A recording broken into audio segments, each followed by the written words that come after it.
What's up, YouTube?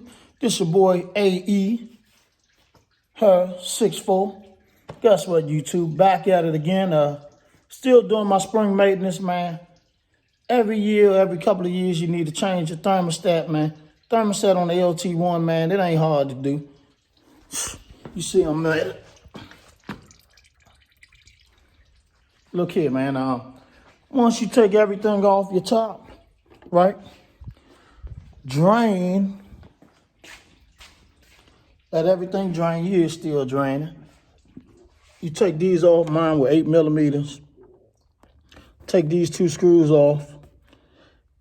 Might be stuck a little, but you're gonna find something to just wiggle it loose or keep your rubber mallet.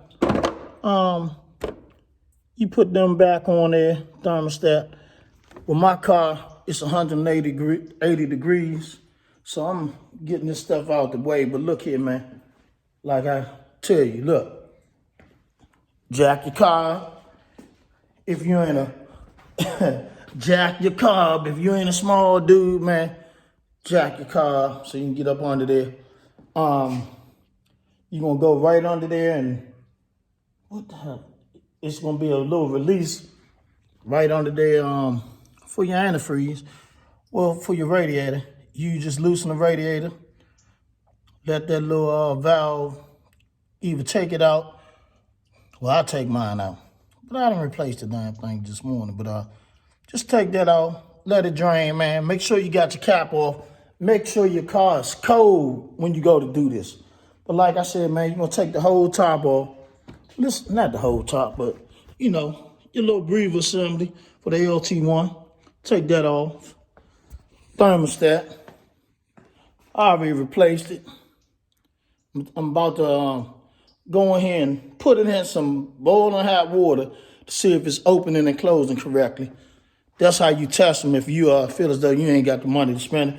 But you're going to spend about $12 to $15 to $25 on a 180-degree thermostat. That's what mine called for. I don't know what most of the Caprices call for, but that's what mine called for. But once again, YouTube, just letting you know, man.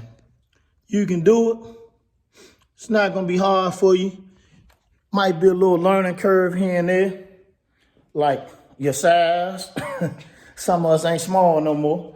Oh, yeah, make sure when you jack your car, man, get you a wheel chock. Man, get other little things, man, in case stuff go. Back in the old days, man, look, all the mechanics had tires under the car. I probably would put these particular tires under the car if I really had to go under there for a little while. But once again, YouTube, it's your boy, AE Her 64, coming at you, man, with some more spring maintenance. Like, share, subscribe.